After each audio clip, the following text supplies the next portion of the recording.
সরকারি চাকরিতে কোটা সংস্কারের দাবিতে যে শিক্ষার্থীরা আন্দোলন করছিলেন সেটি একসময় ছাত্র জনতার আন্দোলনের রূপ নিয়ে সেটি এক দফা আন্দোলন হয় এবং সেটি অবশেষে গতকাল সেই আন্দোলনের ফলাফল আসে সরকারের পতন হয় এবং শেখ হাসিনা দেশ ত্যাগ করেন। আসলে এই আন্দোলন সঙ্গে যারা যুক্ত ছিলেন তাদের মধ্যে অন্যতম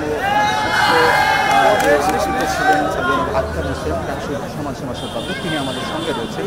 আমি তার কাছে জানতে চাই যে আপনি এই আন্দোলনের সঙ্গে আপনি শুরু থেকে যুক্ত ছিলেন, 2018 সালেও আপনি এই কোটা সংস্কারের দাবিতে সোচ্চার ছিলেন এবং অন্যতম নেতা ছিলেন এবং একই সঙ্গে এই আন্দোলনটা যখন গড়ে ওঠে তখন জুলাইয়ের 17 তারিখ আপনি গ্রেপ্তার হন। আমি জানতে চাই যে সেদিন কী হয়েছে আজকে মুক্ত হয়েছেন এই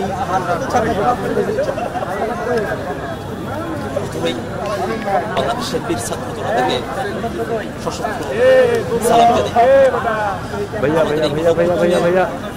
শহীদ হয়েছে তাদেরকে 17 তারিখ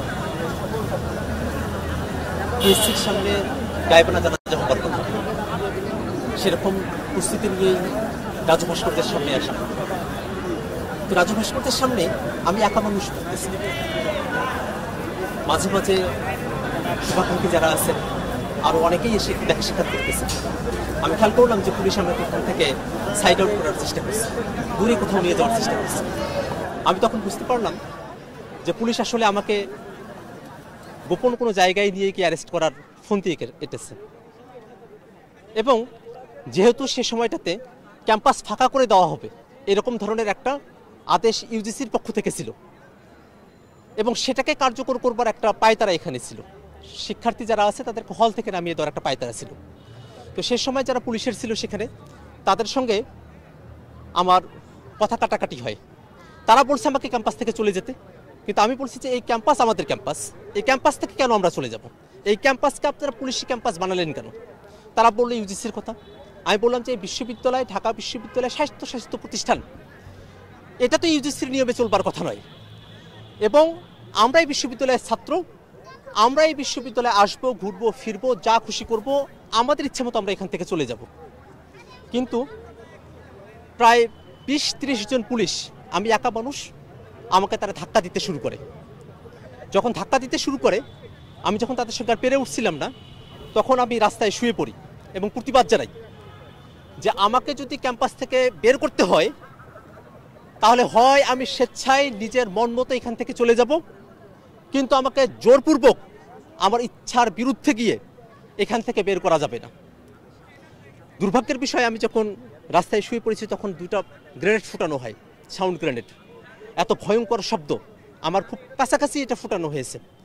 আমার তখন কলিজাকে পেয়ে ফেলেছে। আমার মনে হয়েছে যে আশেপাশে আমার বডির উপর যদি সেটা পড়তো হয়তো আজকে আমি এখানে কথা বলার মতো অবস্থায় থাকতাম না। আমাকে যারা শিক্ষার্থীদের মধ্য থেকে, সাধারণ মানুষের মধ্য থেকে যারা আমাকে তখন সুরক্ষা দেওয়ার চেষ্টা করছিলেন তারা তখন ছিটকে পড়েন এবং পুলিশ আমাকে ওখান থেকে নানাবিধভাবে তারা হেনস্থা করে টেনে হিসড়ে কয়েকজন মিলে আমার হাত পা গোটা শরীর ধরে তারা আমাকে প্রিজন ভ্যানে নিয়ে গিয়ে উঠায় এবং তারপরে শাহবাগ থানায় কিন্তু আমাকে তারা রাখেনি, তারা আমাকে রাখলো রমনা থানায়, যাতে এই বিশ্ববিদ্যালয়ে আমার যা অনুজরা যারা আছেন, যারা বিশ্ববিদ্যালয়ের শিক্ষার্থীরা যারা আছেন, যারা আন্দোলন করছেন, তারা যেন শাহবাগ থানায় গিয়ে পরবর্তীতে আমাকে আর খুঁজে না পান। এবং তাই হয়েছে, রাতের বেলা আমার বন্ধুরা শাহবাগ থানায় গিয়ে আমাকে খুঁজে পায়নি। পরে 2 দিনের রিমান্ড দেওয়া হলো, জেলখানায় গেলাম। সেখানকার যে স্মৃতি সেটা খুবই দুর্বিষহ, কারণ আমাদেরকে একটা বিচ্ছিন্ন বন্দিত্বের মধ্যে রাখা হয়েছিল। আমি এরও আগে 2বার কারাবরণের অভিজ্ঞতা আমার আছে, কিন্তু সে সময়টাতে অন্তত তার পরের দিন 2টা মিনিট কথা বলতে দিত, কিন্তু এবার একবারেই আমাদেরকে কোনোরূপ যোগাযোগ করতে দেওয়া হয়নি। আমার পরিবারের সাথে আমি কোনোরূপ যোগাযোগ করতে পারিনি, একটা ফোন কল করতে পারিনি। আমার পরিবার থেকে জেল কেটে গিয়েছে, কিন্তু তারা সাক্ষাৎ পায়নি, তাদের সাথে সাক্ষাৎ হয়নি। দীর্ঘ 15 দিনের অধিক একেবারে পরিবার থেকে বিচ্ছিন্ন অবস্থায় সেখানে থাকতে হয়েছে। কি অবস্থায় আছে আমার পরিবার জানে না, আমার পরিবার কি অবস্থায় আছে, এখানে আমার ছোট ভাইরা আন্দোলন করছে, তারা কি অবস্থায় আছে, এসবের কিছুই আমরা তখন জানি না। এটা শুধু আমার একার কথা নয়, জেলখানায় আমি এমন অসংখ্য বন্দীকে দেখেছি যারা ছিলেন স্রেফ পথচারী, রাস্তা দিয়ে হেঁটে যাচ্ছিলেন, তাদেরকে ধরে নিয়ে আসা হয়েছে। আমি জানতে চাই যে আপনার এই যে বন্দী ছিলেন এবং এই যে দেশে এত আন্দোলন চলছে এই বিষয়ে সম্পর্কেও বোধহয় আপনারা জানতেন না, পরে যখন জানলেন এবং তারপর যখন দেখলেন যে সেটি এক দফায় রূপ নিয়ে সরকারের পতন হয়েছে, তারপরের এই আন্দোলনটা এখন কোন পর্যায়ে আছে, আপনারা কতটা সফল হলেন? এখন পর্যন্ত শিক্ষার্থীদের যে আন্দোলন, ছাত্র নাগরিকদের যে আন্দোলন, সে আন্দোলন তার চূড়ান্ত যে সফলতা সেটাকে কিন্তু তারা অর্জন করেছেন। তাদের দাবি ছিল এই ফেসিবাদের পতন।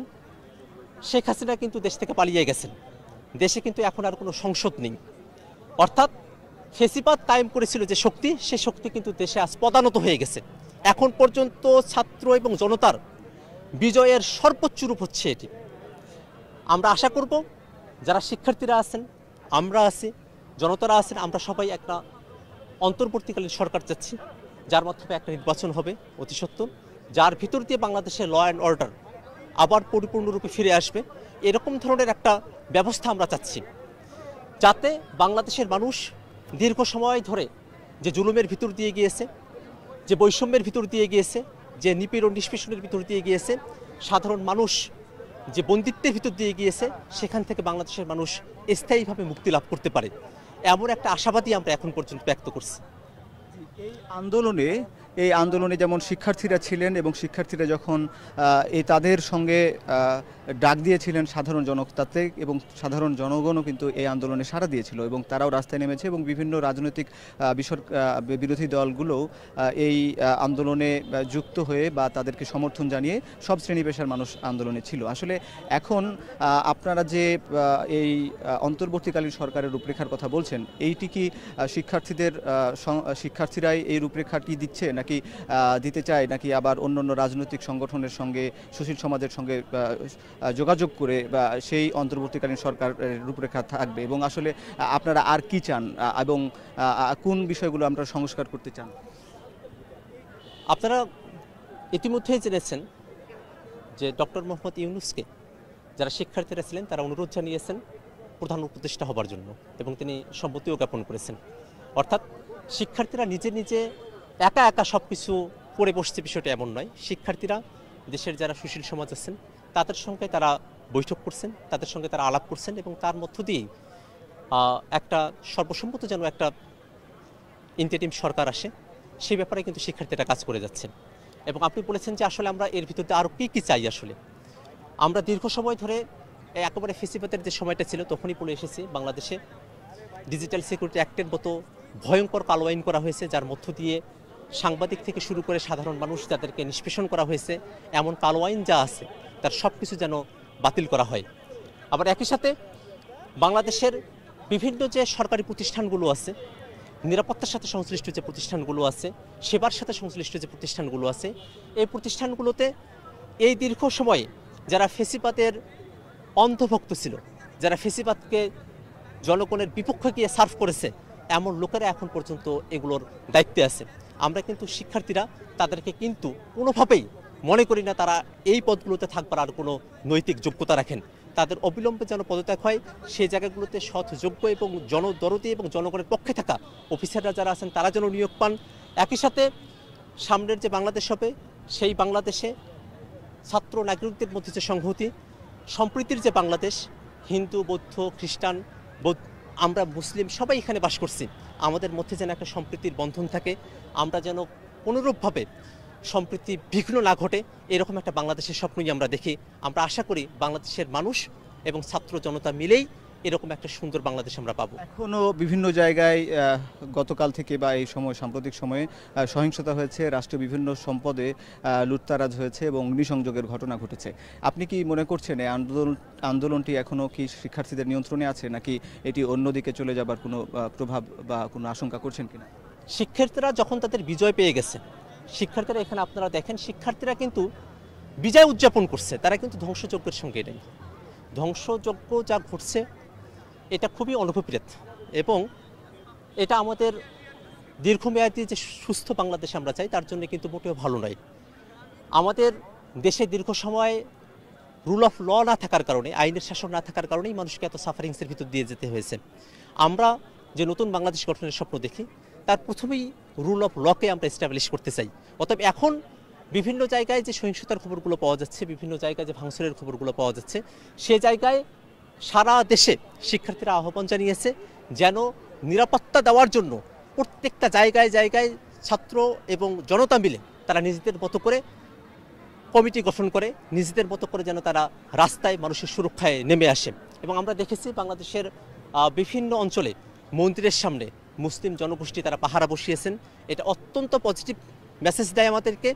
এবং একই সাথে আমরা দেখি যে আজকে ঢাকা শহরের বিভিন্ন জায়গায় শিক্ষার্থীরাই ট্রাফিক যে সিগন্যাল আছে সেখানে যাতে কোনোরূপ গণ্ডগোল তৈরি না হয় সেগুলো কিন্তু শিক্ষার্থীরা সহায়তা করেছে। আজকে রাস্তায় আমি নিজেই দেখেছি। এই বিষয়গুলো পজিটিভ এখন পর্যন্ত। এবং আমরা মনে করি বাংলাদেশের মানুষ তারা সম্প্রীতিতে থাকতে ভালোবাসে, তারা শান্তিতে থাকতে ভালোবাসে এবং যা কিছু বিচ্ছিন্ন যা কিছু ঘটছে সেখান থেকে যাতে আর কোনো বিচ্ছিন্ন কিছু না ঘটে, আর বড় ধরনের ক্ষতির কিছু না ঘটে, সেই ব্যাপারে বাংলাদেশের মানুষ সতর্ক থাকবে এবং যারা এসব করছে তাদেরকে নিবৃত্ত করবে। আপনাকে অসংখ্য ধন্যবাদ। আমাদের সঙ্গে যুক্ত ছিলেন দর্শক জনাব আখতার হোসেন, তিনি ডাকসুর সাবেক সমাজসেবা সম্পাদক এবং একই সঙ্গে গণতান্ত্রিক ছাত্র শক্তি নামে যে ছাত্র সংগঠন আছে, যে ছাত্র সংগঠনের বেশিরভাগ সমন্বয়ক বা সহ সমন্বয়করাই এই বৈষম্য বিরোধী ছাত্র আন্দোলনের নেতৃত্ব দিচ্ছেন, সেই সংগঠনটির তিনি সভাপতি দায়িত্ব পালন করছেন। এবং তিনি সদ্য আজকেই মুক্তি পেয়ে তিনি আমাদের এই এখন টেলিভিশনকে এই কথাগুলোই বললেন, যেখানে আইনের শাসন যেন নিশ্চিত হয় এবং সমাজ সংস্কারের জন্য তারা ছাত্র সমাজ এবং জনতা মিলেই তারা একটা রূপরেখা দিতে চান। সেই বিষয়গুলো নিয়ে তার সঙ্গে কথা হচ্ছিল। ধন্যবাদ আপনাকে। জি, ধন্যবাদ দর্শকদের।